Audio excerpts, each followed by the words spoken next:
audio keeps going in and out. I may have to look up the drivers for this headset.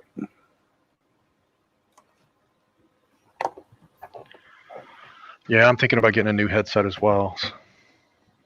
Well, I've got this beautiful Audio-Technica mic, but my preamp mixer died. And it's just like, great. So I can't even use it. Otherwise, I'd have it all up here and we'd be talking away, and it doesn't work. And this thing is just not meant for this. So we are live. Yep. Just typing a little note in there if anybody joins. We're live early, and yep, we are a bit early. RV Ashes in April. Thanks for coming in. We were sitting here waiting, and we just figured, why wait? We'll go ahead and go live. We're going to start on the actual planned content at the top of the hour, but if anybody comes on early, we can answer questions, explore some things. Hi, Rhonda, Artie's RV Life. Any topics that you guys have had, or any questions that you guys have lately that you'd like to ask us before we get going with our regular content at the top of the hour?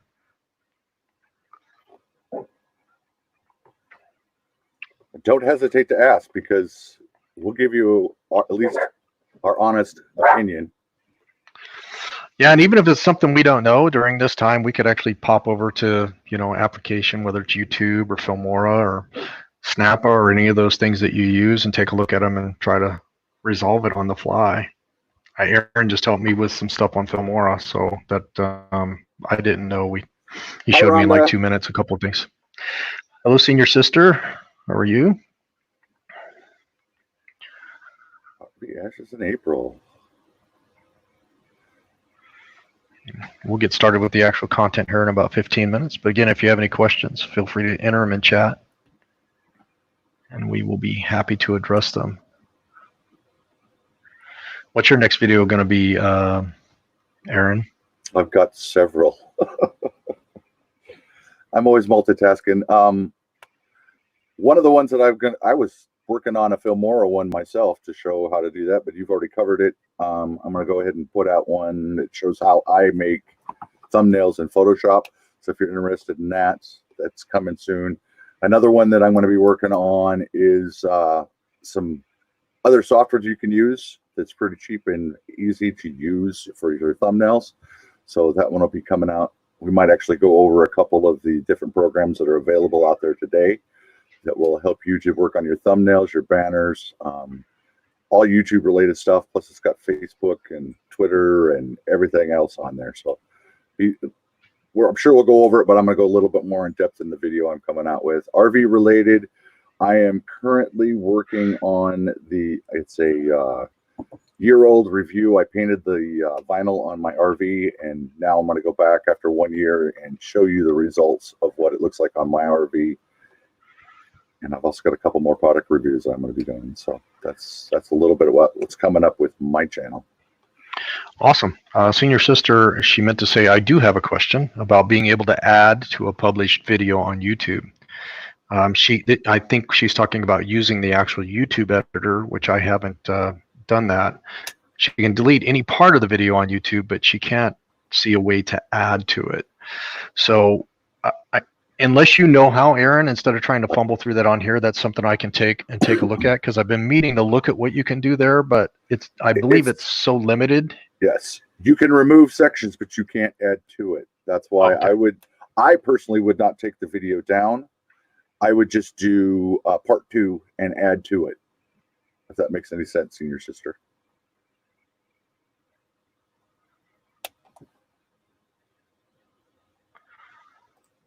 Let's see, we have any other questions here? No question yet from Rhonda, but she did update her about after your last live, and you'll probably find that over time you'll tweak it here and there based on your mission if it changes.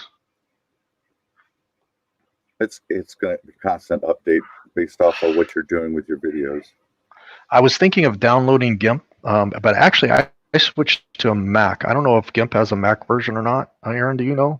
I used to use GIMP years ago. Okay, cool. It does. So I've got it downloaded. I'm in the process of wanting to do that, but now I have to reteach myself how to use it because it's been, wow, a long time since I did it. yeah, I think it was probably 2006, 2007 when I was using it pretty extensively, but it's very robust. Photo editor was at that time. So it's still pretty beefy, but it's a little bit different, and I have to refigure out how to do it. But again, Ashes in April, we're going to show you another easier, well, I think it's easier. Brad and I both sat down one night and went through this program, and it is really easy to use. So, but I can do one of those. If you're really interested in GIMP, I can force myself to relearn how to use it. hello, forever best friend, Charlie Grace, GIMP Geeks.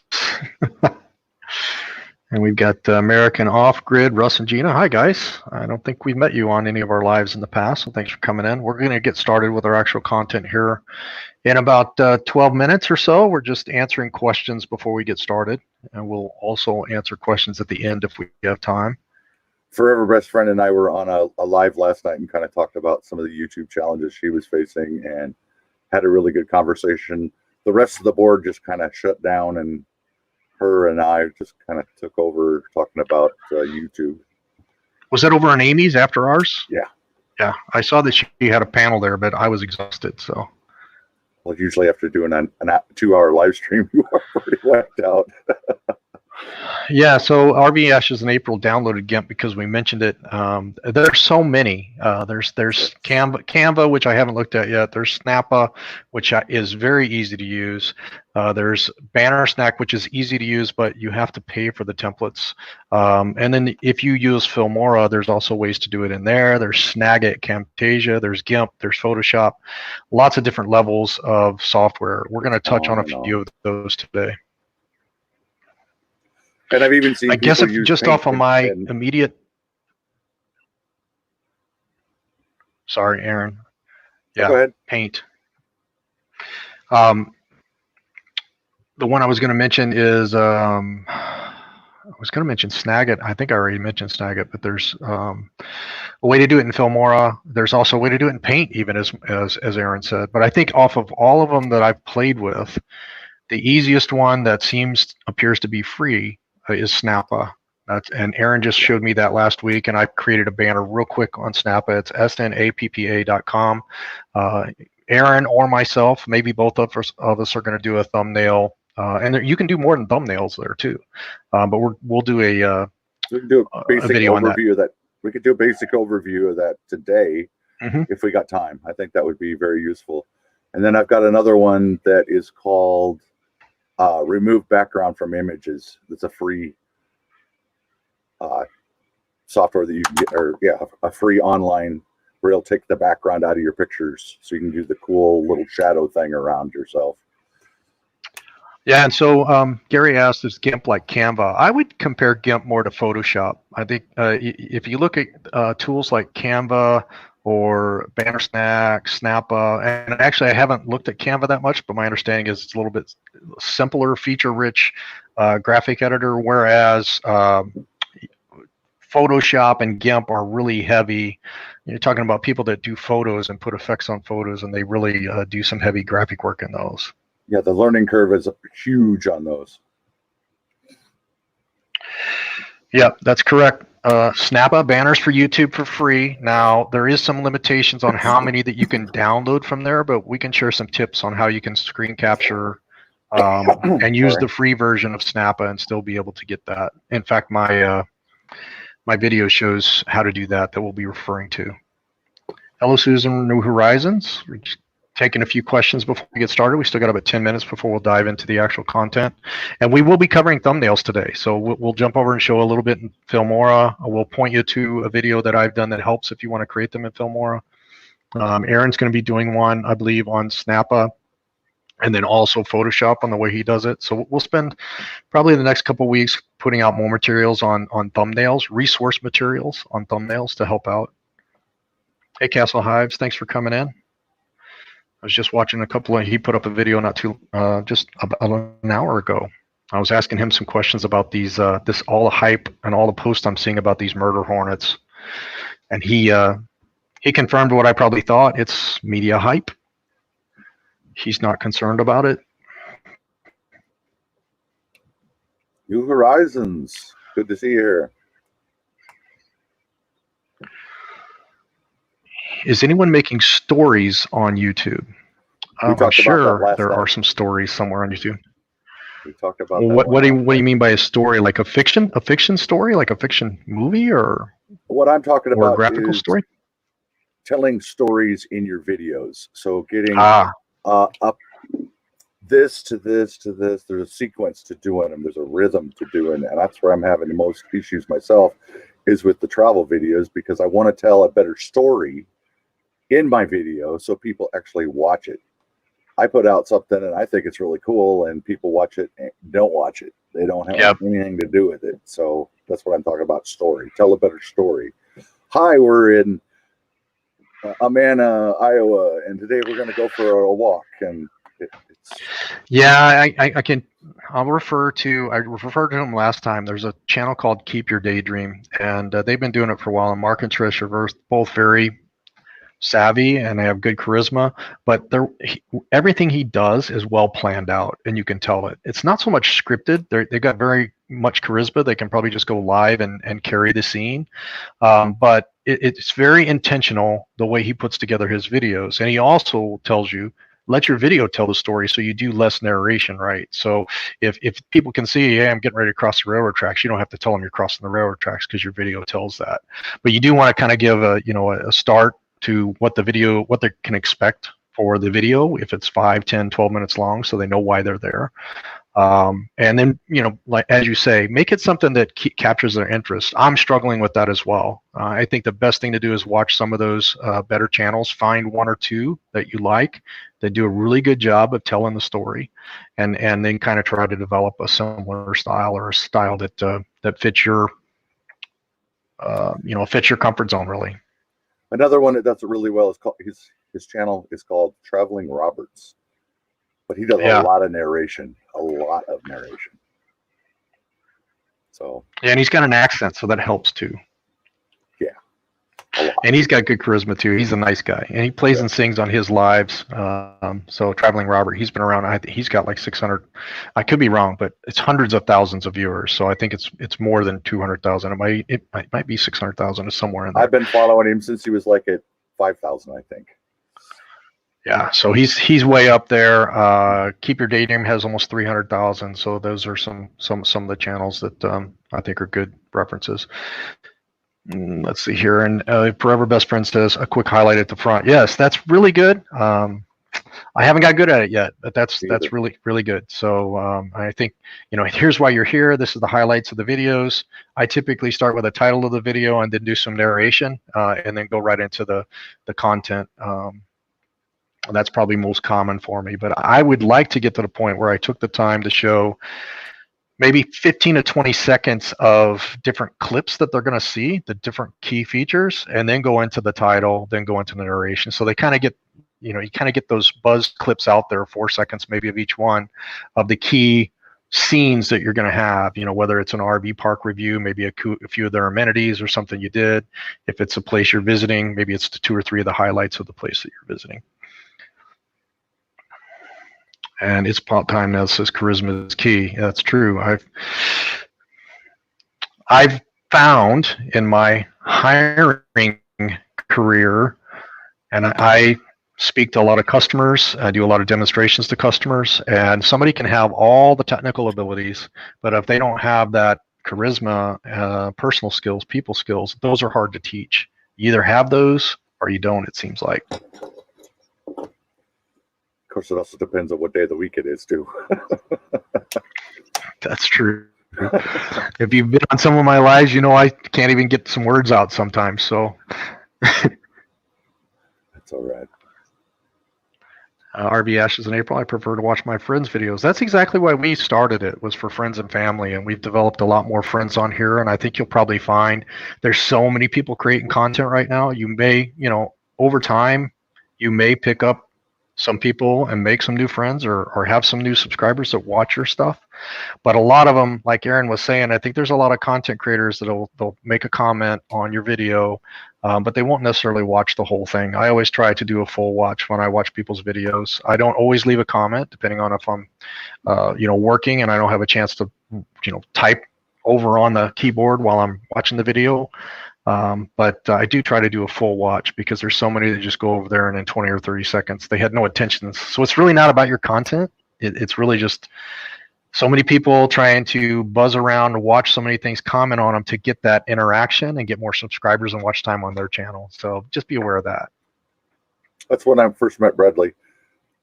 I actually went and played one of his playlists. I think his all playlist, and just let it run one day when we were out running around, just to help support him, and then go back and then add comments in there afterwards. And then that's how we started our friendship. And then it led to, hey, why don't you check out my live? And now we're doing what we're doing now. So yeah, that's a good point. So we'll get started in our day content here in just a few minutes, but I'll add on to that.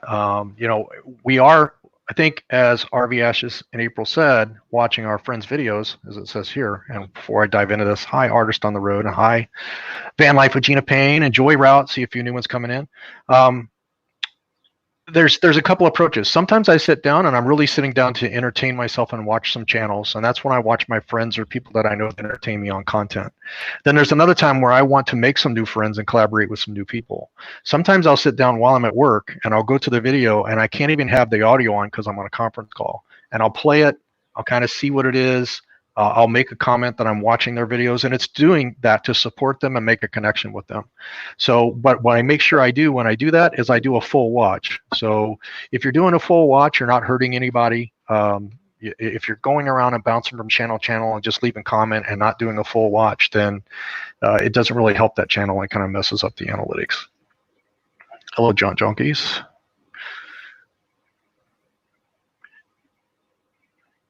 Anything else from you, Aaron? There's another question there about what do you do with the comments that hit the likely spam folder? So you can either go in and approve those, or you can hide them, or you can actually delete them too. For myself, I leave both the positive and negatives, because a comment is a comment. The algorithm doesn't know if it's a good comment or a bad comment. So you can either reply to it or just leave it alone. Yeah, and if you're talking about the comments that are in the spam folder, they're a lot of times they're just, hey, good, will you be my friend? A lot of times I will just go and click and approve those, and they show up there. I don't necessarily respond to those that are just kind of fishing for a sub or whatever.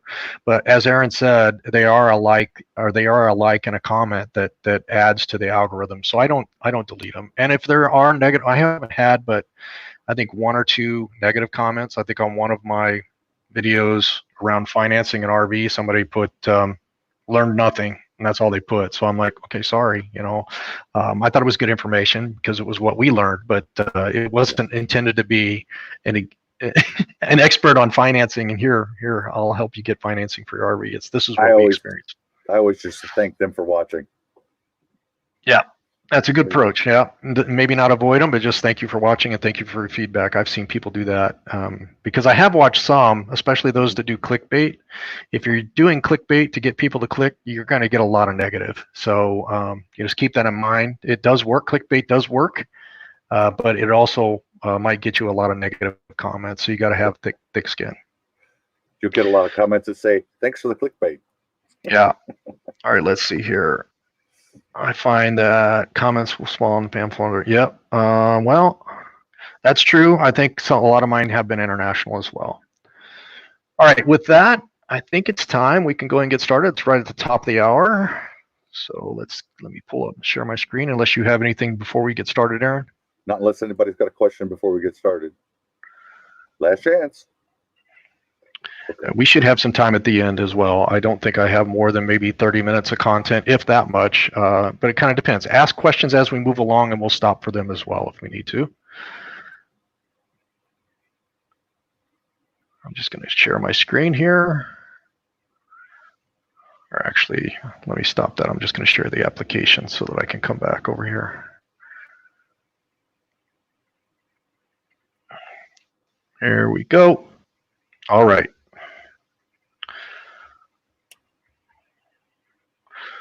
So it's our fourth one. We're going to talk today about getting started with your video uploads.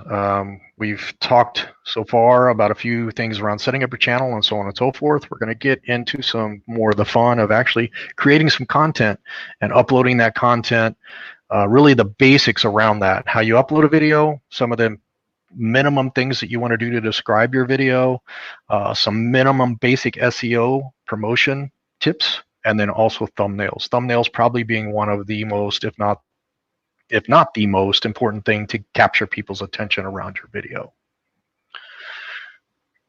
Okay. So basically, we are all about the YouTube community. We're not only about teaching or sharing our knowledge, but also picking up as much information as we can from the YouTubers. So that's really why we're here.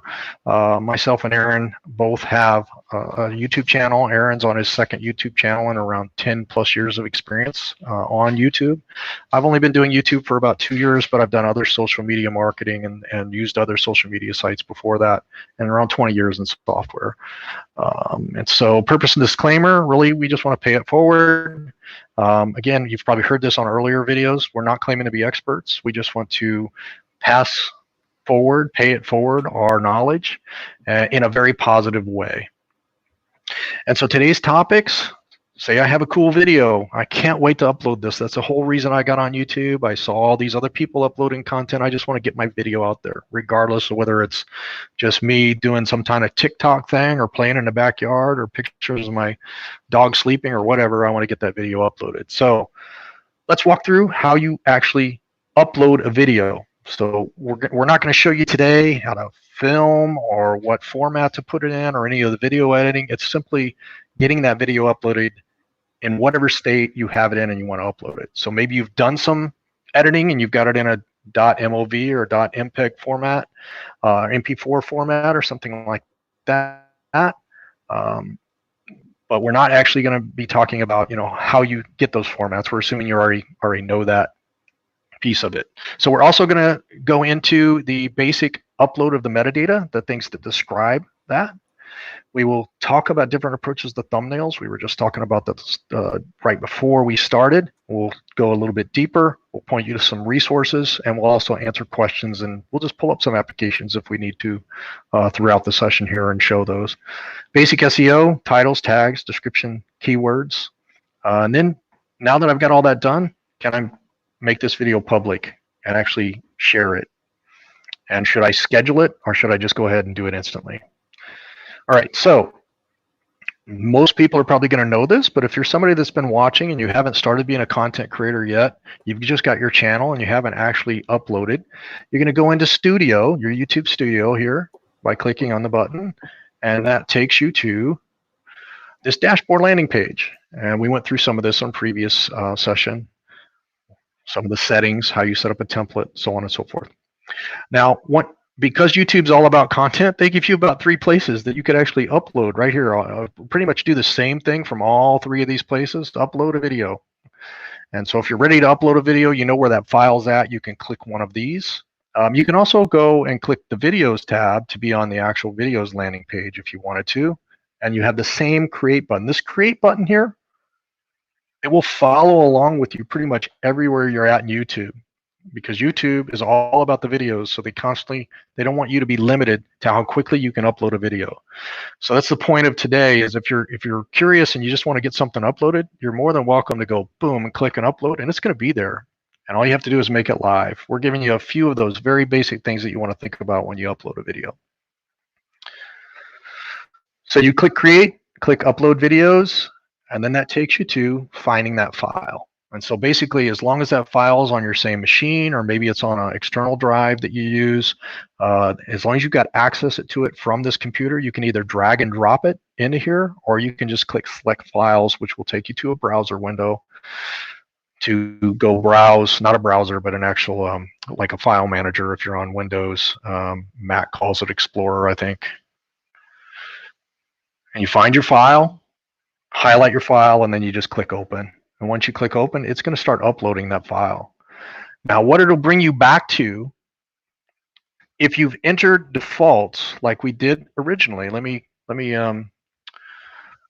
stop here, or just 1 second. I'm going to stop sharing here in just a moment and show you, to remind you where we got this information. So you get this window. If you haven't pre-set up a template, these will be completely blank. Your description and your title will be completely blank. So you'll have to create them from scratch. What we're showing here is that information that came from that template we set up. And just to remind you, in case you didn't catch this on an earlier one, I'm going to stop sharing here, and I'm going to come back and reshare. Let me share my screen here.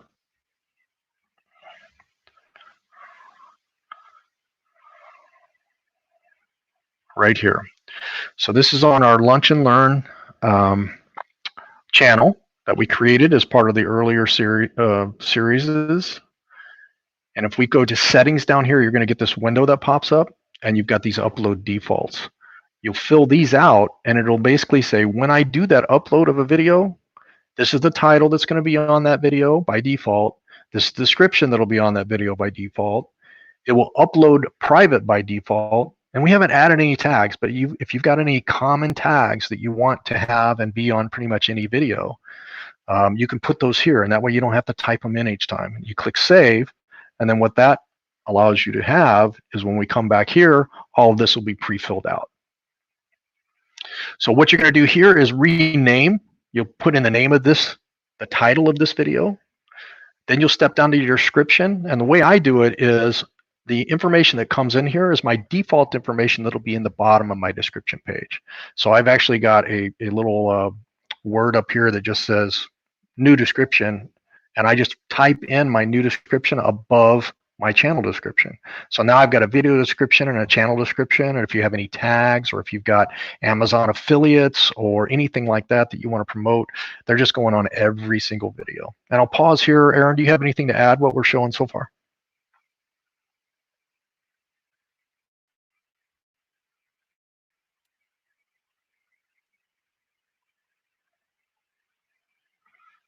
Do I still have Aaron? Of your video.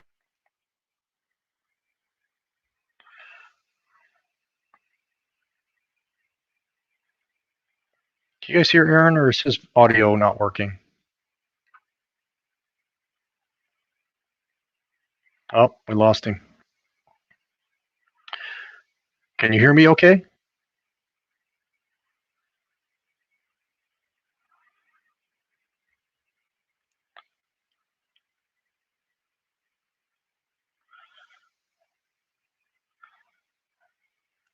I'm curious if anybody can hear me, or if I've lost the whole thing. Let's say, okay, you can hear me. Okay, great. So we just lost Aaron. Let me go ahead and go back. He was fine there, and still he started talking. All right, let me share my screen again.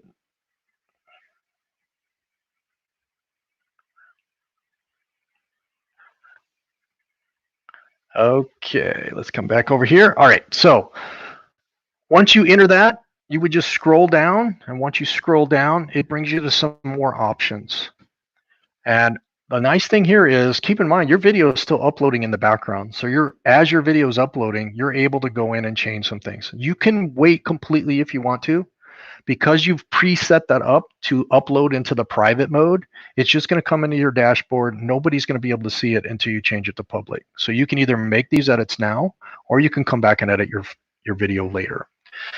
So with the upload thumbnail, if you've taken Aaron's approach, you're probably already going to have your thumbnail before you've recorded your video and you've uploaded your video. Aaron takes, for the most part, a thumbnail means he's out what he wants to do. He's thought about a thumbnail. He puts together this really creative thumbnail, and then he builds his video script, the scenes that he's going to show of his video based off of that thumbnail. So it's cohesive, kind of like what he was talking about before. That thumbnail should represent that story he's trying to tell. So he might upload his thumbnail right from the beginning. If you're like me, I do my thumbnail last, pretty much. In many cases, I'll have it ready to schedule or ready to go live, and then I'll go do my thumbnail. There's also different levels of thumbnails that you can do. When I first started and I was just playing around with YouTube, I didn't even put any text on them. Basically, what I did was I looked for just a nice picture, and one cool thing to note is these three boxes here, when this video is completely uploaded to YouTube, you haven't made it public yet, it gives you three options of screen captures from your video. And it does a pretty decent job at identifying ones that show a facial expression or something like that. So if you want to get started and you don't want to take the time to create a thumbnail and you're just testing the waters, you can use the thumbnails that come from YouTube just by selecting them. In some cases, you might even want to select one of those that's got a really good face image and then build a thumbnail off of that. So let me come back here. Did Aaron come back yet? Not yet. Okay, so next, after you figured out what thumbnail you're going to add here, you're going to add it to a playlist if you have any playlist created. On this channel, we haven't created any playlist yet because this is our brand new channel that we've created for Lunch and Learn. But if you had some playlists there, you want to think about what you're going to add it to. That'll save you time for trying to figure out later what video goes in which playlist. So if you've got some very common playlists, like we have dog featured playlist, we have travel featured playlist, we've got the Lunch and Learn series featured playlist, you can select that playlist right here as you're uploading it. And the next one is the audience. There's whole legal requirements here that came out about a year ago around this COPPA Act here that was to protect children. So they have to ask whether it's made for kids or whether it's not made for kids. And I believe if you leave this blank and if you don't answer it, it will really affect whether your video is shown or recommended anywhere on YouTube. If you say no, it's not made for kids, that's what we do. Even though our content sometimes includes our grandchildren and something that might be interesting in kids, we don't target children, people under 18 years of age as a target audience. So we leave that no. And I believe if you make it yes, what that does, one thing that does is it turns off comments. I believe, I'm not exactly sure, I haven't done it, but I know there was another channel, Less Junk More Journey, that did a video on this, and they do target towards young kids and young families. So I believe they have comments turned off on their videos because they select, yes, it's made for kids. All right, I'm gonna stop sharing there, see if there's any questions, since I don't have Aaron in here to answer questions. Let's come back here and see. RV Ashes April says, do thumbnails last. It's perfectly fine. It's really a personal choice. Choose life. Thanks for coming in. And we got here, when I started, I never even created thumbnails. Now I've learned I use PowerPoint to create them. Yeah, PowerPoint, there's another tool. If you're familiar with PowerPoint, really think about what a thumbnail is. It's just a screen capture of either a graphic, a picture, combination of both. So there's so many tools to use. It's really hard to cover all those, but we'll spend some time on those. Hopefully we get Aaron back here shortly. Okay, let's move on. Share my screen again here.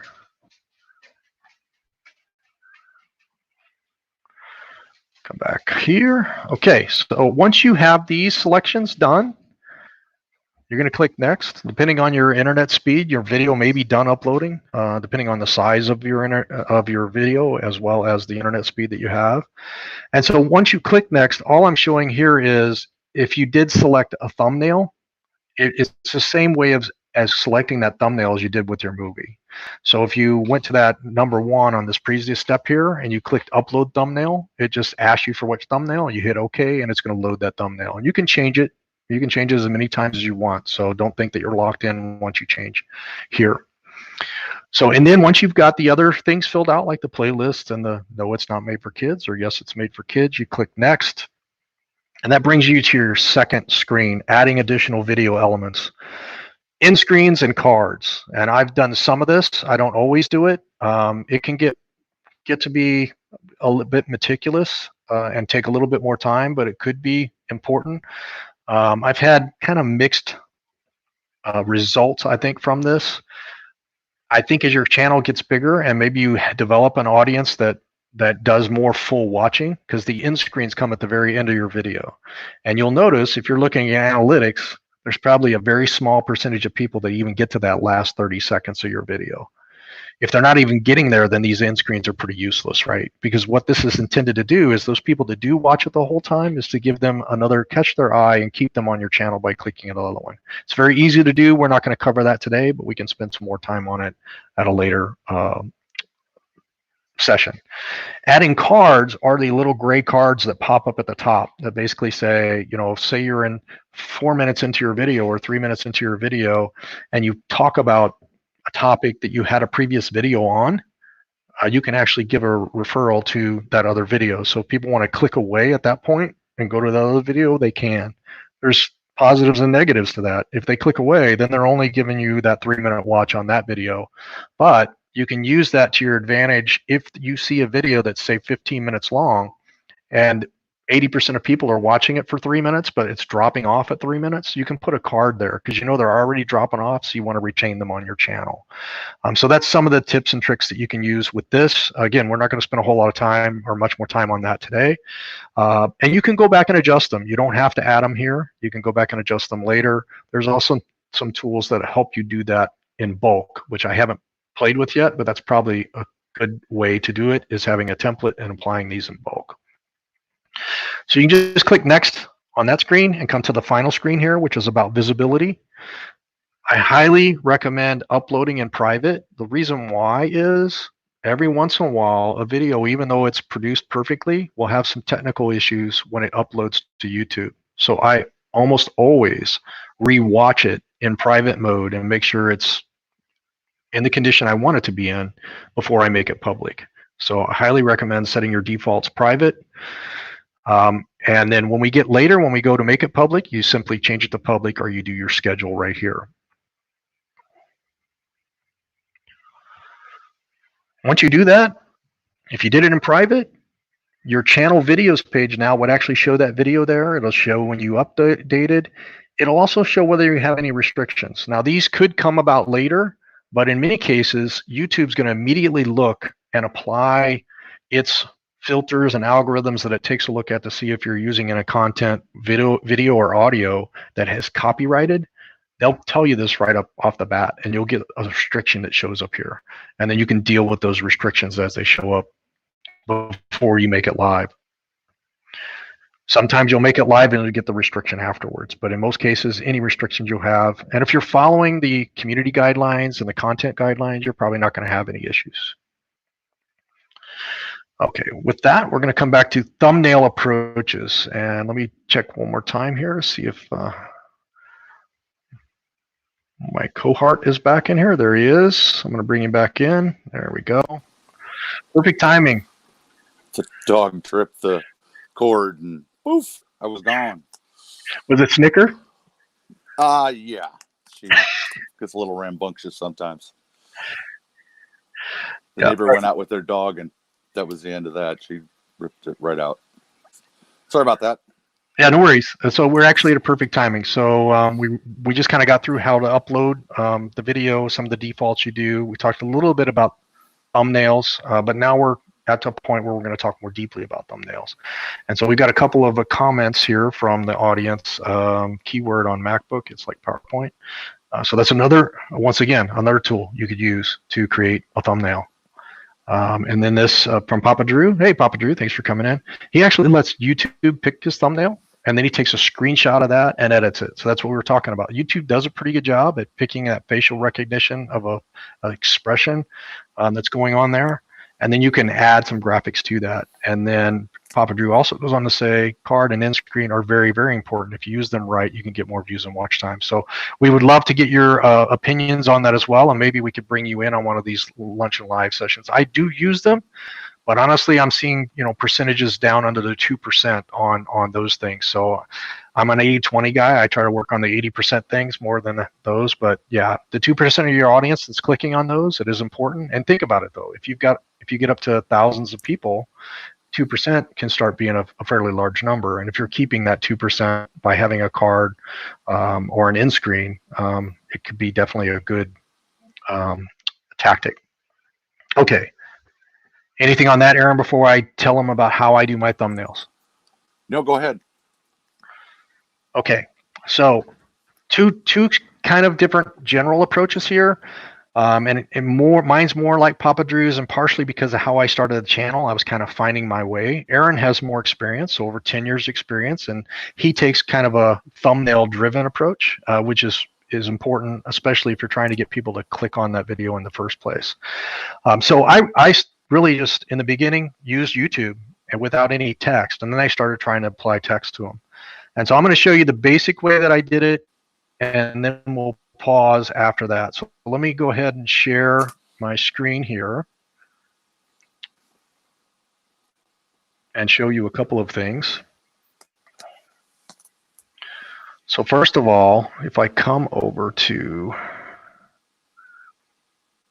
here, there is a video on our site.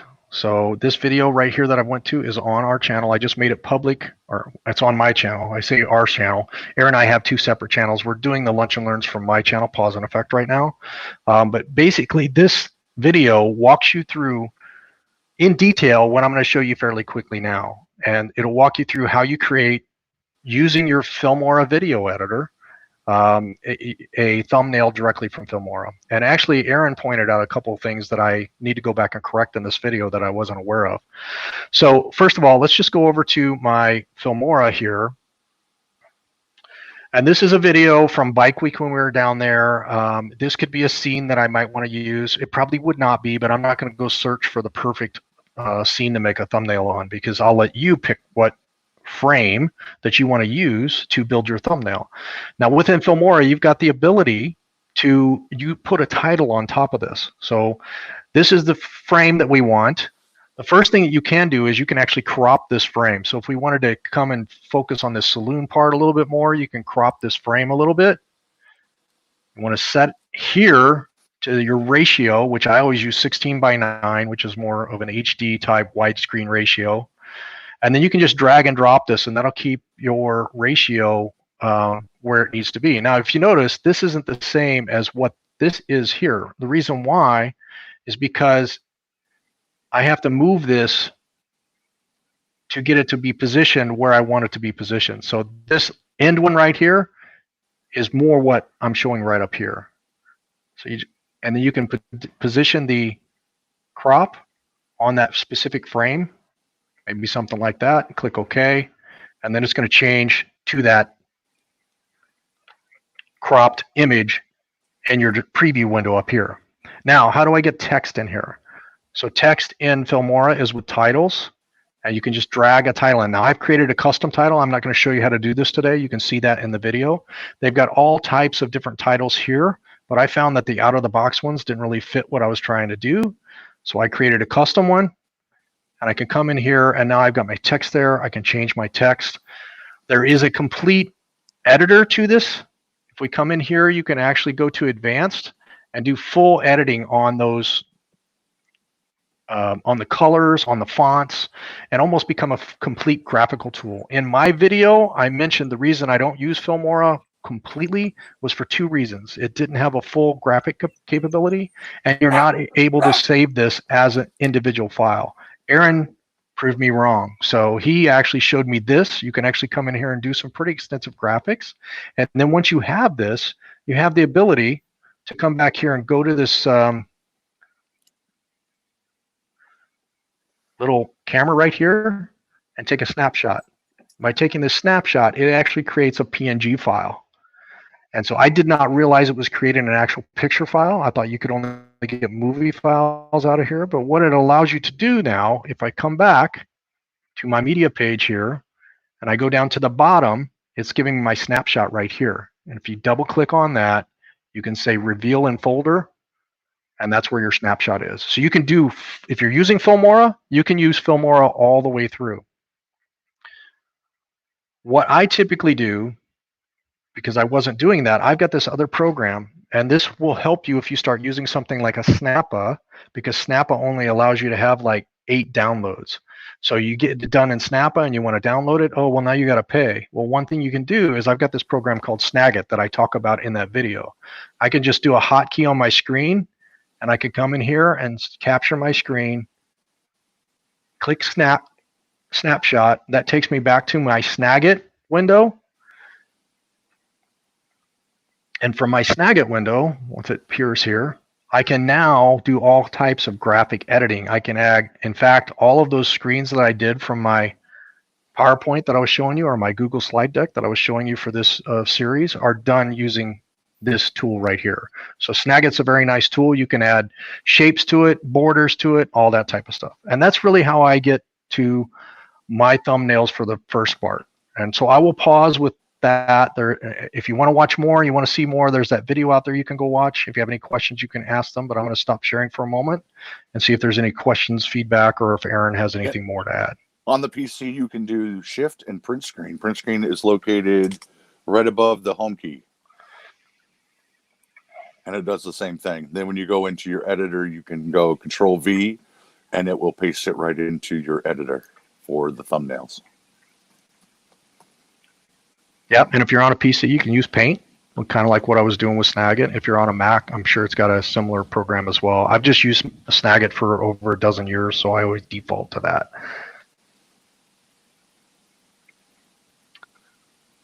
Okay, so I'm going to pause here. Aaron, do you want to talk about your approach to thumbnails? And I know you don't have the ability to share screen, but you're going to do a video here pretty soon on it. But if you want to talk about the importance of or why you do thumbnails the way that you do and what tools you use. The one thing to remember about thumbnails is you need to keep it simple. And a lot of people want to add their Instagram, they want to add their Patreon, they want to put all this text in it. You want to keep it as short and sweet as possible. The less wordy that your thumbnail is, the better. Because that's what is drawing somebody's attention. If it's too cluttered, and they're just going to skip right over the top of it. There's just too much text, too much information. So get to the meat and potatoes. Again, it needs to coincide with your title. And what I mean by that is the title could be, like we'll use the example of not my last video, but the one before that. How to clean the roof in your RV. And it shows me with my face on my chin, pointing at the ceiling, going, how do I clean that? And that draws in interest. You want to keep it as minimal as possible. The next thing you want to do is use contrasting colors. Some people, and we can talk about font too. You want a big, bold font so that whatever your title is can be seen. Because what you see on a piece or on your screen is going to be huge. And then when it gets into the on YouTube, it's actually this little itty bitty box, and people have got to read. If you can't read what it says, then your thumbnail needs to be redone. And that all goes with the type of fonts that you use. The one that I like to use a lot is Impact, and if you don't have it, you can download that from. You can type in Impact font in any of the browsers. It will take you to a free version of it, and you can download that. Once it's downloaded and installed, it'll show up in any of your software editing softwares. What's another good tip? Make sure you're not using that right corner. Because down in the corner, it's going to give that timestamp on every single video. So if your words go into that corner and you can't read it, chances are people are going to skip right by it because they don't know what are they trying to say. I don't know what that is. Okay, well, I'll just go on to the next video. Win the click. That's what the whole purpose of the thumbnail is to win the click. Once you've won the click and then your content is good, then they're gonna, okay, well, I like that video. What's coming up next on it? Oh, and they'll just sit there and binge watch like 3, 4, 5, 6 videos. That's the whole idea, is just to keep them engaged and keep going.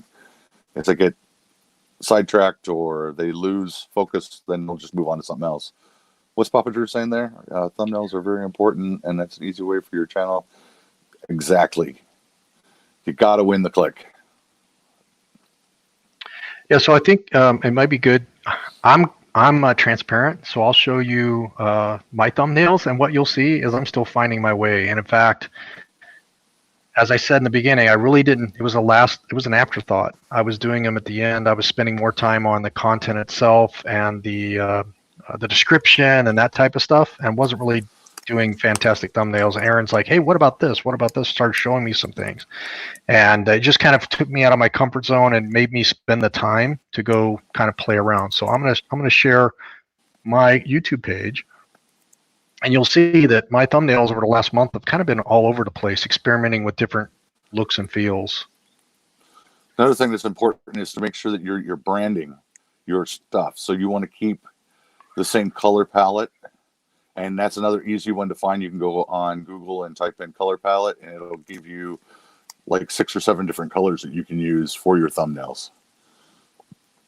But if you go, what I was doing, Brad, before you and I talked this morning, I was going back to my old fish thumbnails and was looking at some of those, and you can look at one of those and look at what I'm doing now, and it is completely different. Yeah, that's a good point. So when I look at a channel similar to ARON's, or I mentioned Keep Your Daydreamer, there's plenty of others. Some channels have really figured it out, and if you look at their page like I'm showing here, it'll be so cohesive because they've got the same colors, the same layout of each thumbnail. Mine's a little bit different, partially because I've got 3 or 4 different kind of genres or topics that I do. I've got dog ones, I've got travel ones, and then I've got these lunch and learn ones, and I've got my live sessions. So ARON actually did this one that you see in the center here on, did you do this on Snapper, or did you do this one on, I think you did Photoshop on this one, right? Which one, the game one? The game night? Yeah, the game night. Yeah, I did that on Photoshop. So it's really nice. It pops. When you see it on the page, it pops. Whereas this here is a Google slide or a PowerPoint, right? So that's just my first PowerPoint. And somebody mentioned, I think Castle Hives mentioned, they use PowerPoint for their thumbnail. So you could use PowerPoint. It allows you to do graphics and shapes and things like that when you're designing your slides. And you could even use PowerPoint to make some of the wording stand out. You can do shading and stuff like that in there as well. I just didn't take the time to do it on this one here. And as you can see, ARON, this is my resource one that tells you how to create easy thumbnails. And this is the thumbnail that ARON created for our actual Lunch and Learn series.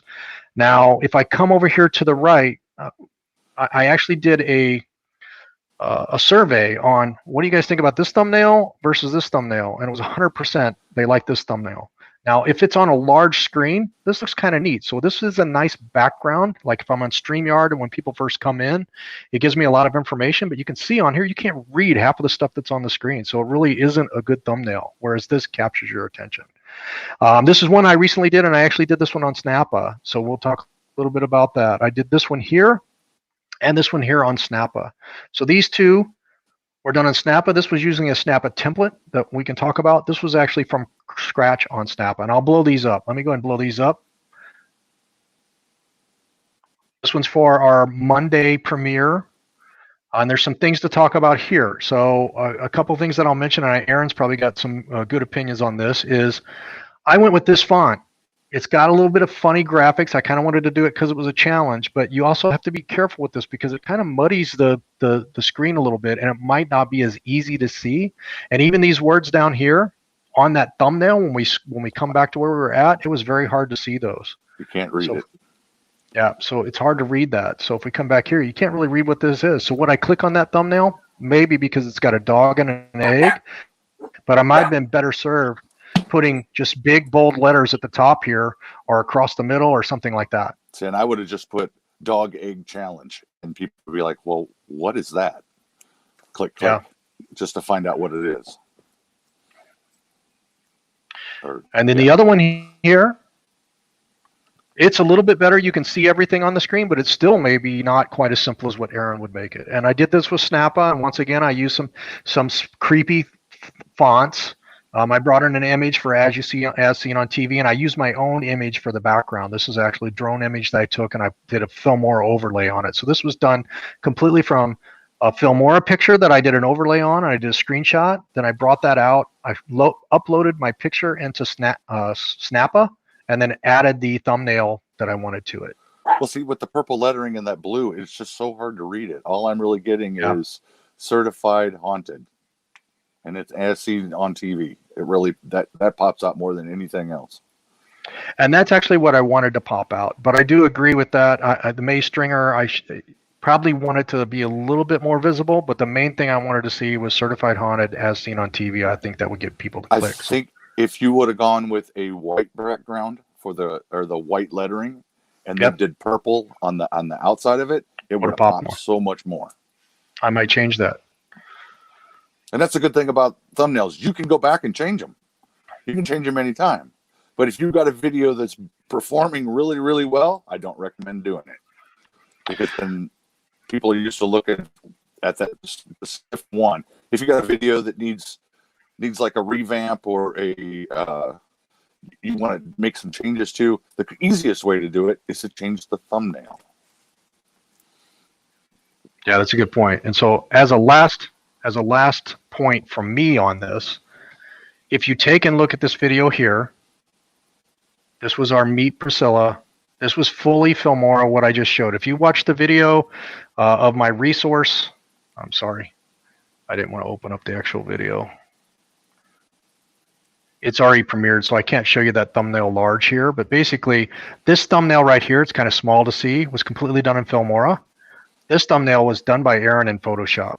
So obviously this thumbnail really pops because some of the highlighting he did and the wording that he did, it's very simple, and it definitely pops a lot more than the thumbnail I did here. So I'm going to be working hard to try to improve my game on thumbnails. I'm going to stop this share and see if there's any questions, or Aaron, you have any comments before we move on to maybe some Snappa tips and tricks. Yeah, I can elaborate a little bit. We've talked in the last couple of episodes the importance of the title. The first thing you need to worry about before you even shoot a video is, what am I going to use for a title? The second thing that you need to concentrate all of your energy on before you even go out and film is the thumbnail. The thumbnail is so important. How do I want to do this? What do I want it to look like? You can have an idea in your head. You don't have to. I mean, I've got an idea in my head before I even shoot what I'm going to do with the thumbnail, because the title is going to get you clicks. The thumbnail is going to get you clicks. That's why they're so important to do. Then go get your footage, and then go do. I script it, then I record it, then I do my intro, my outro. I put it all together, and then I upload. And then you got to do your keyword research, which, again, I mean, that's up like number 3. Because is this something that somebody's going to watch? Is this something that somebody's going to evergreen content that they're going to be watching from now until they quit making RVs? That's the type of content I'm looking for, because I want that video 5 years from now, somebody can click on it and still get an idea of what to do. But you got to work on your titles, and your thumbnails have got to be the priority. I agree. Papa Drew's coming in with some comments here, which I agree with, and I'm hoping to get to that point. So matching, basically branding here is what he's talking about. Matching your thumbnails colors and your fonts to your banner page. So ideally, once I get to the point where I find something that I like here, I'm going to basically streamline that. That's what I'll use going forward. And if I have time, I'll probably go back and redo some banners on some of my key videos as I go back. He also says he uses a template, and I believe Full-Time Dream does as well. So that makes it a little bit quicker. You got a template, you got your color.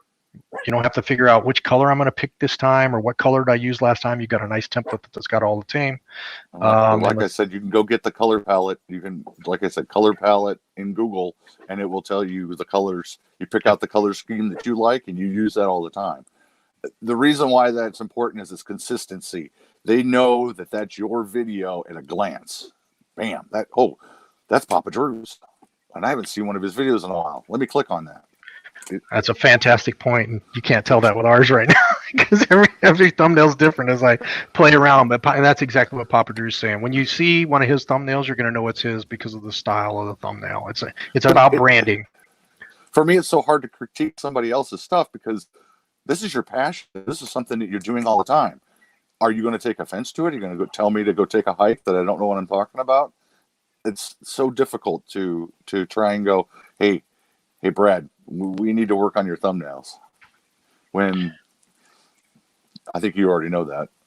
Oh yeah. Actually, I do, and I'm playing around with it. And this is a good point too. So your thumbnail gives you an opportunity to say something a little bit different than what you say in your title. So sometimes, if your title matches your thumbnail, you might be kind of leaving something on the table there, because you've got an opportunity to put something cool in the thumbnail that's catchy about that video and title it something different that's totally catchy as well. Right. That's why I suggested with your the egg with the dog, that you make it something simple. Is he going to eat it? I mean, whoa. No Matter Broken says it well here. Basically, the title is what you want them to search for, but the thumbnail is about catching their attention. It's about winning that click.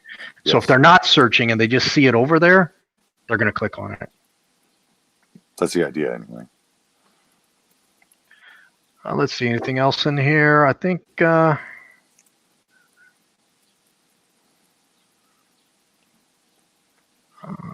color background doesn't work as well. YouTube AI reads a picture and decides how good the video is to suggest it. Is it a person? It's that person smiling or excited. That's a good point. That's why a lot of people will recommend using a up close facial expression on your videos. First of all, algorithms do it, and I haven't got there. I just don't feel good about it. If I made a face in my video, then I'll use it, but I just haven't myself, just me. Nothing wrong with it. Statistically shows that if you have your mouth open, I don't know why, that people want to click on that more often. So that's why I was doing that the other day with my thinking about it. All right, so and Papa Drew says we can go over here. I think we've got about 18 minutes left. We're going to move forward on the content, but everybody else, go look at Papa Drew's page if you want to see some examples of thumbnails. What I think I'll move on to now is just a quick review of Snappa, because I think both Aaron and I agree that as far as easy to use to get thumbnails that pop, it's probably the program we would recommend. You agree, Aaron? And the reason why we're suggesting that is because it's got templates in there. There are like 1,000 templates that you can go through and use. I don't know. Don't quote me on 1,000, but there's a lot of them in there that you can use that are already built, and you can save them, and then you can bring it back up and use them over and over and over again. It's already got the color, most of the color palettes in there. So Bradley's going to go ahead and hit the thumbnail, and we'll show you some of those templates that are available. Yeah, when you sign up, all you need is an email. You don't need to give a credit card or anything, and you get a free account. And it has this YouTube thumbnail. I think we showed this last time. Last time, the one I showed you from the haunted house, I actually just did create from scratch. And if you create from scratch, you upload your own background, and you basically build it out from scratch. And you can do that with the templates, though, too. Yep, and you can also, that's what I did with the template. Now, one thing that I don't necessarily like here is you can't search. So I was looking for something, that was, what was I looking for? I can't remember. Sports related or something like that. You can't search. They're not categorized in any way. So they've got tons of these templates, but you can't search for something specific. So you just literally got to scroll through and find what you're looking for. And so that's what I did. And I found one of the templates. I'm not even sure which one I actually used, but I was able to go in and select one of these templates that I thought was the right look and feel. And let me show you what I ended up with from selecting one of their templates. Was this right here. And so now this was not intended to be a thumbnail. I was creating this for a kind of a background for our series, but it could be used as a thumbnail. But again, it's probably not going to show the small fonts the way that I want on that little small screen. No. But the point here is that template that I loaded, I was able to load my own background image to be the background. I was able to change the colors of the boxes that are in here. And you just do that by selecting here. Now, I don't want to spend the rest of the time on Snappa, because Aaron or myself will create a video on how you use Snappa, but this is something that you might want to give a try. And then when you're done, you have the ability to save this and then download it. And you can download it in different feature-rich formats. Now, I think there's only like 5 that you get free, and then it'll tell you need to upgrade to the $10 a month program. So this is where a screen capture like Snagit or your out-of-the-box screen capture comes in handy, because I still use Snagit, and I just do that screen capture and capture this picture out, and I don't have to pay for that monthly charge. And that's $5 per month on a free account. Is it 5 per month, or is it 5 total? It's 5 a month. Okay, cool. Because I've already reached my limit, and because of the first, it started over again for me. So, and it's not with it. It's not the creation of them. You can create and save more than 5, I believe, but you can't you can only download 5. So if I download this same one and I make a change to it and then download again, that's 2 towards that 5 limit. Yes. And then the next time you try to go download something, it'll say you can't download anymore. Because that's what I did. Is I actually had 5 of them, and it said you need to upgrade. And I said, heck with that. I'll just snag it out for here with my Snag It program. But if you're using the same template, you're just getting the same color palette, so it's going to be exactly the same every time. You're just moving things around to make it fit for the screen. Come on, guys. The joys of having 3 dogs. They've got Especially good topics dachshunds. to share with. Yes, they love talking. All right, so let's see what we've got left here. We've got about 15 minutes, and I think now we're to the point. Let me share back the Google Slides that I was using, and we'll walk through that. Hi, Lori. Just say hi. Okay, basic SEO, titles, tags, description, and keywords. So this is another thing to get your, get your placement on searches, and these are important. We could spend multiple hours talking on advanced SEO. We could even probably spend multiple sessions just on some of the basic SEO. I'm just going to give you an idea of the minimum that you probably want to think about and some key tips that I actually learned when I used TubeBuddy of things that are of importance. And so with that, I'm actually going to walk you through. Go ahead, Aaron. Keep in mind that the SEO for YouTube changes on a daily basis. They have the basic framework, but they keep tweaking it because of the children's content, because of the hate stuff that's going on. They're constantly working to make it better. And that's a good segue into why I use TubeBuddy, because I don't have the time to try to myself investigate all those algorithm changes. TubeBuddy, nuts. Yeah, TubeBuddy is widely used. It can be free, but what I'm showing you, the SE Studio, is not part of that free package. But there are some of the things that we're doing you could do manually within TubeBuddy without following this SE Studio, or you could just do them on your own manually in YouTube. The key points is that TubeBuddy walks me through it on each video quickly, and I've done it so many times now I don't need to use TubeBuddy to do it, but I thought it was good to illustrate that in just this basic. For some new channels, this might be a good way to not have to go learn about what much SEO is, because it kind of walks you through it. So once you have your video, you can click SE Studio from the YouTube drop or the TubeBuddy drop down here or up here as well. And that's going to take you to a page that says, okay, what are the keywords that you want about this? It could be your whole title. It could be part of your title. It could be one word from your title. And so you're going to type in there what you think people are most often going to search for when they're searching for your video. I'm putting Brooksville, Florida haunted house. I could have put May Stringer haunted house. But I only knew, I searched on it by looking for Brooksville, Florida haunted house originally. That's why I went with this as my keyword that I wanted to focus on. You click start, and the nice thing is that it gives you your nice visual score over here on the right and gives you the algorithms that it's matching. And it tells you, include your target keyword in the title. So Brooksville, Florida haunted house is in my title. It's actually first in my title. Include 80% of your target keyword in the title. Well, I've included the whole thing, so it matches that. And if I didn't match any of these, they would be in red, so I would see the algorithm that I wasn't matching.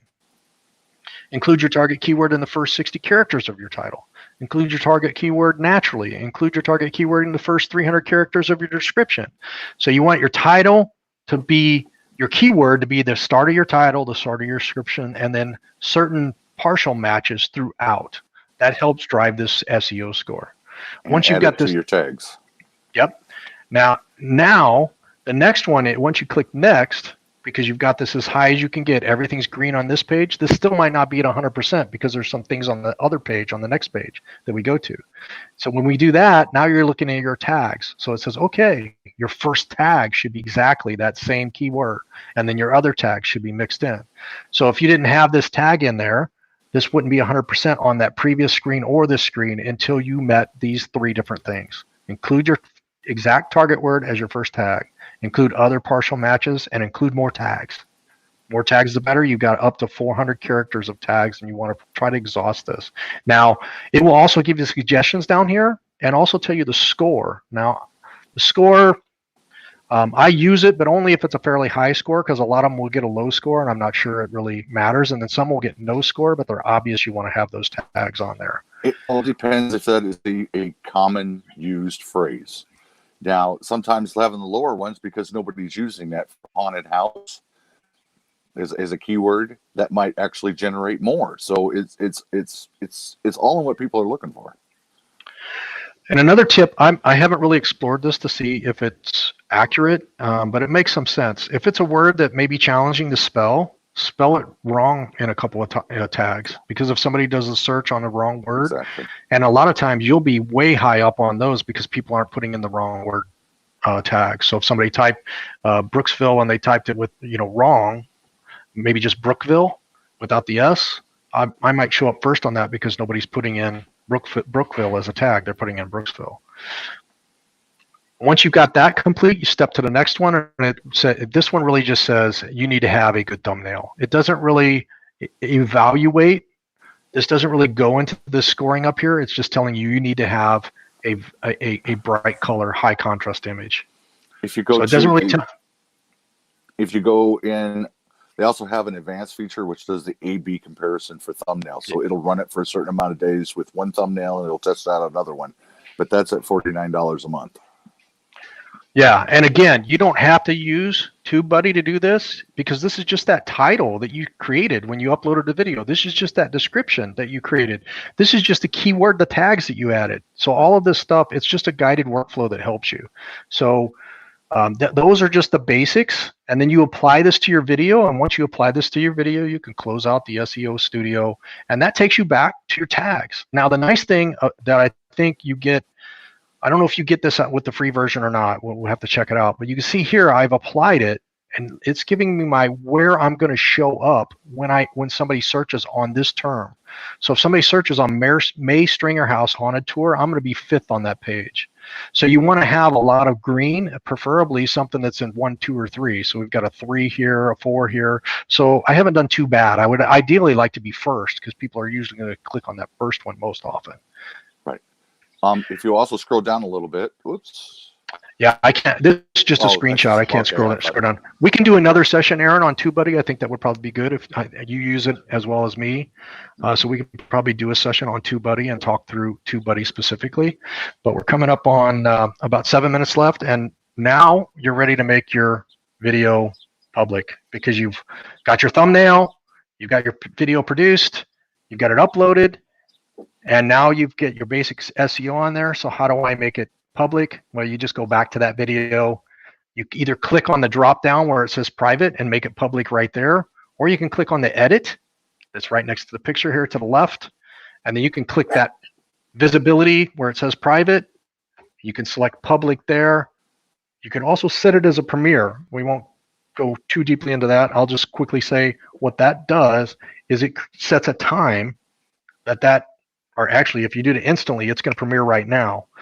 But a premiere basically gives you, the first time it plays, it gives you a live session where you can chat with your viewers and watch it together and answer questions about the video. So it's kind of fun if you want to do that. If you're not going to be there, I don't really see the advantage of a premiere except that it gives a notification in YouTube so that your subscribers will see, hey, they've got a premiere. Very similar to when you post a video, your subscribers will get notification that you uploaded a video. So unlisted would be used if you say, I want to test something out or I want Aaron to look at a video. I can make it unlisted and then he could see it. Private, nobody can see it but yourself. You can also schedule a video. You schedule a video, you can pick the time that it's going to go live. And in this case, you can actually set the premiere as well. So if you want something to premiere at a specific time, you can just select the premiere here as well. And that's really everything that I had today. So Aaron, if you have any other topics or if we have any questions, we can spend the last 5 minutes or so, or I have time to go over the hour if we need to answer questions. That's fine. Any questions? I don't have anything else to add to that.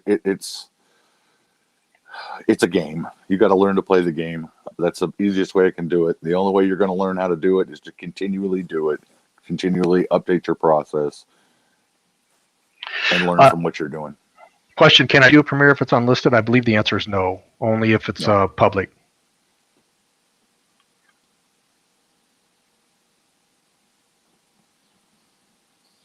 Papa Drew, anything to add?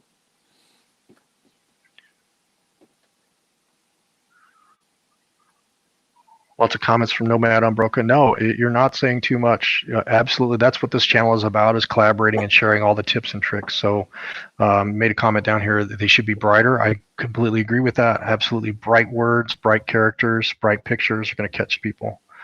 Where did I find all of this in TubeBuddy? That's good. Good point. I just clicked on it. Those different things. So I think we can. It might be, if you're on a free version, I'm on the paid version, that might be the difference. Otherwise, we can do an overview of TubeBuddy in the coming weeks as well and show how we use that. I think that would be a good topic. But TubeBuddy also has their own channel, so you can go over there and learn a whole lot of information. Yes. I think it is. Yeah, I do my too. own opinion, because you can do your keyword searches, you can look at the SEO. They have a lot of things in there that will help you to grow that video and future videos. I've had it for 2 years now, and I can't imagine not having it. It's just another tool that you can put in your tool bag. Yeah, here's a good point too that I might not have made perfectly clear. When you select Premiere, after the premiere, it then goes public. So when you select Instant Premiere, as soon as you click that, it's basically going to go over. You can go to the video, and in 2 minutes, it'll go live. So basically, well, it'll go live, but it'll have a 2-minute countdown. A 2-minute countdown, and after 2 minutes, then your video is going to play, and you'll have the chat window like you do in a live session. As soon as it's done, it then becomes just a regular video that anybody can watch.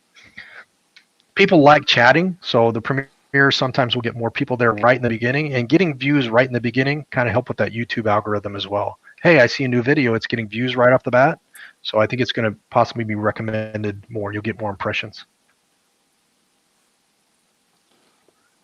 I've never used it. Yeah, again, it's a personal choice. I like chatting with people. I use it because you, Aaron, you started attending my lives. Oh, there you go. I did a live as a test. I was just doing a live as a test. I went public, boom, Aaron pops on. That's kind of when we met. I'm like, oh, wow, cool. And then I see this guy that's got 8,000 people on his channel. I'm like, wow, an 8,000 subscriber channel came to watch me. So, and we've kind of connected since then. We watched the Seahawks lose to the Packers on a live session, and we've been chatting pretty much ever since then. Thank you, RV Ashes in April. Good info. And again, feel free to email either one of us.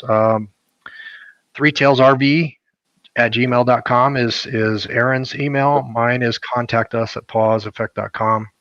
We'll put those in the chat here before we leave. If you have any topics, you have any questions, we're available from time to time to just pop on individually with you as well if you're having some challenges. All we ask is that you share out this live lunch and learn series and help support our channels as well. And if you've got a channel, we're happy to come support your channel. Aaron will even do, when he has time, he'll do reviews of YouTube pages, take a look at the branding, the about page, that type of stuff. At least that's the plan. It's going to get a little busy here. They just opened up Iowa for all camping. Governor got on and actually officially announced it today. So I'm going to be a little bit busy. And if you want to catch me, probably the next 5 weeks, because after that I'll have 5 grandkids with me for 6 weeks as we go out west, and we'll be traveling again. So I'll probably we'll probably be cutting down the amount of live sessions that we have. At least your grandson won't be on the live going, Grandma, how come you're not talking to me? I liked when he answered, when I threw that up there and I saw he answered. I'm like, oh, he got the right one. And then I looked at and he answered 1, 2, 3, and 4, and 5. He answered all of them. Was like, okay, we got a question here from My Backyard Science. Does the Premiere negatively impact the comment interaction since those who chat? I don't think so. I think most of the people that come to your Premiere in many cases are some of my more loyal followers, and they're going to go back and rewatch, or they're going to comment, I would guess. But you got a valid point. If somebody watched it when they premiered, they may be inclined to say, hey, I watched that, and not actually leave a comment. But when the premiere is going, the comment section is open, so you can go down there and you can leave comments that way too. That's true. I think it is a valid point. I don't know if I have enough data to say. I would have to go back and look. Now, what I do And it might be hard for me to determine that really because I also do giveaways each week that are based on comments on those premiere videos. So people then go back afterwards, rewatch and do the premiere. But in general, I think that's something that you might want to pay attention to. Put a couple out there that aren't premieres and see how many comments, and then put one or two out there with a premiere and without saying anything, see what kind of comments you get and see if there is a difference. But consistently, it's going to be your top viewers that are coming back each time again and again for the live, and then also leaving the comments whether you do the premiere or not. So my backyard science. Yep, I agree. My backyard science. Building that community. Yes. And to his point, this came up on Blue Wave Odyssey's call the other day on how he's grew his channel because he did a lot of lives. He really united the community. He was very helpful to other channels. And he grew his community from, in half the time I have, he's been in there for a year, to 4,000 subscribers, I think is what he's got now, or 2.5, something like that. But, and I'm just over 1,000.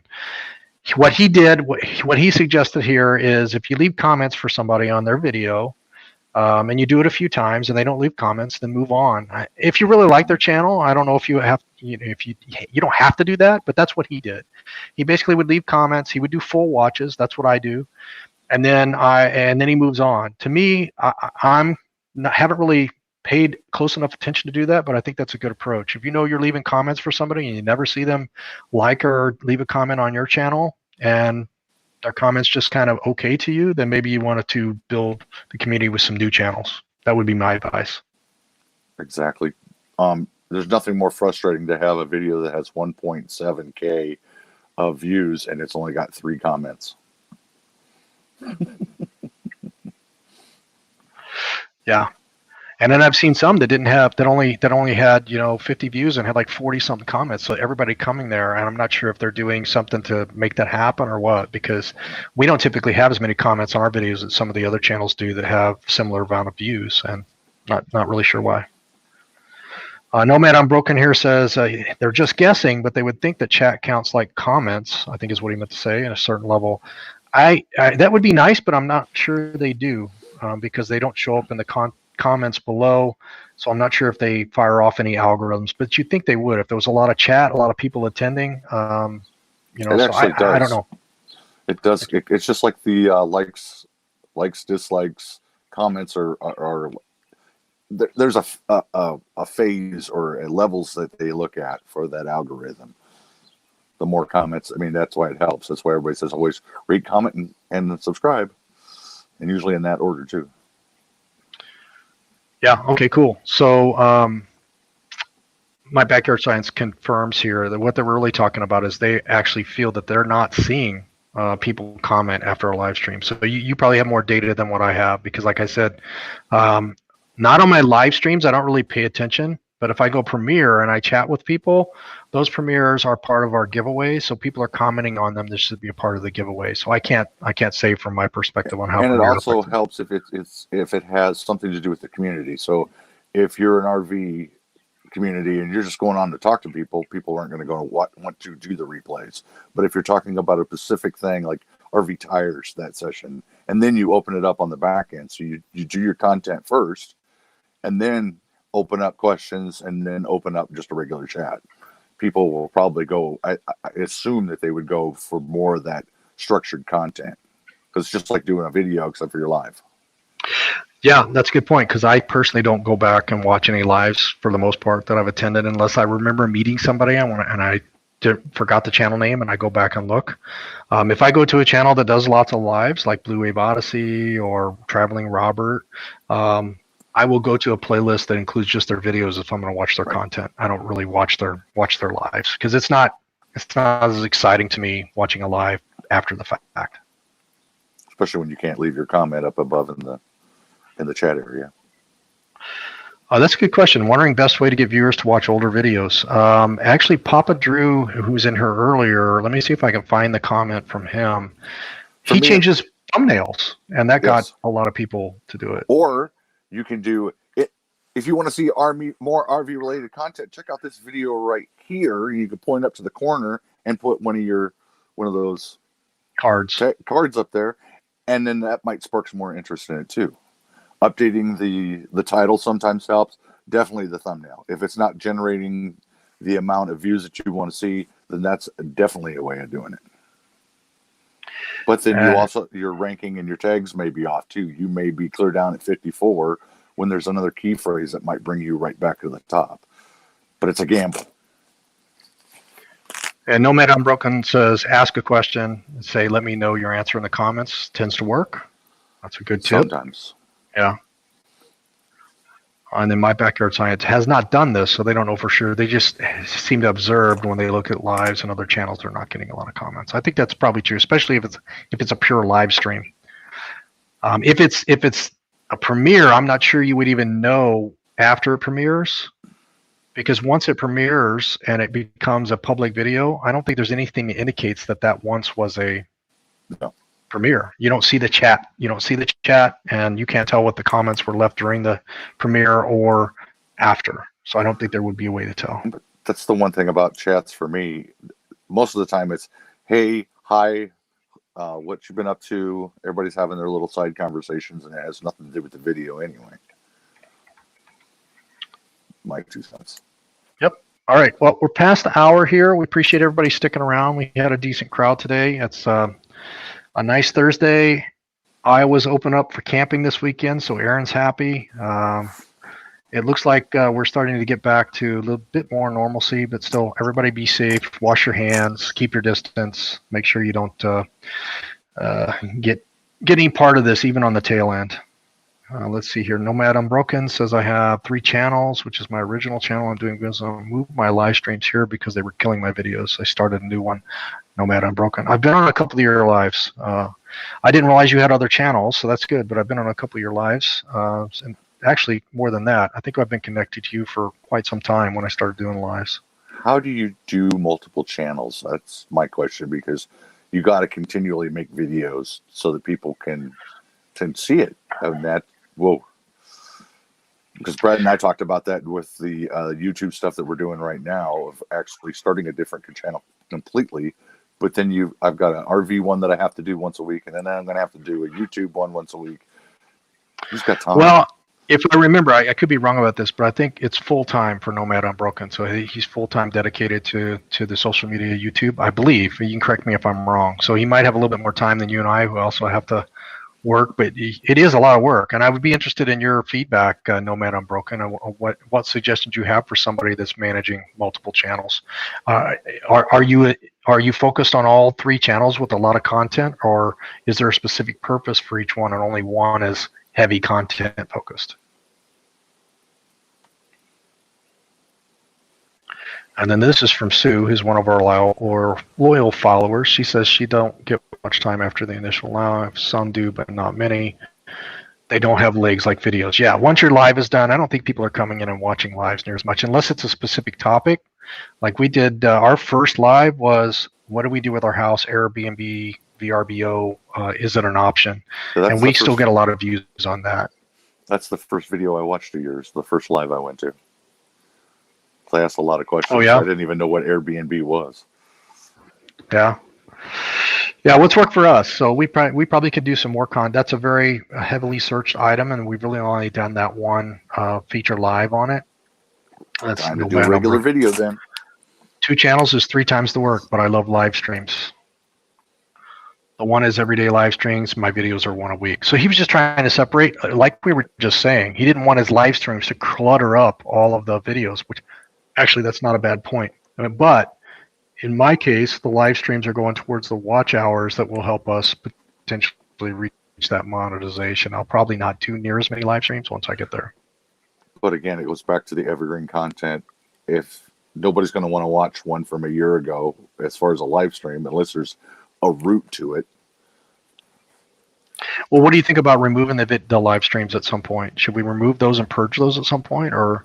And that's a question I got. If you remove a video, delete a video off YouTube, do you lose the watch hours? And so you also lose it. Yeah.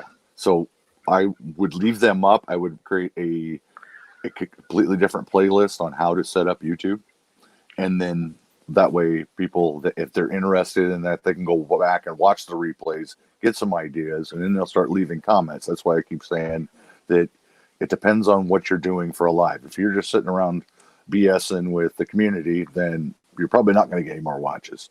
But if you make it structured like this one is, more than likely people will go back and go, hey, that was a really good idea. How about this? How about that?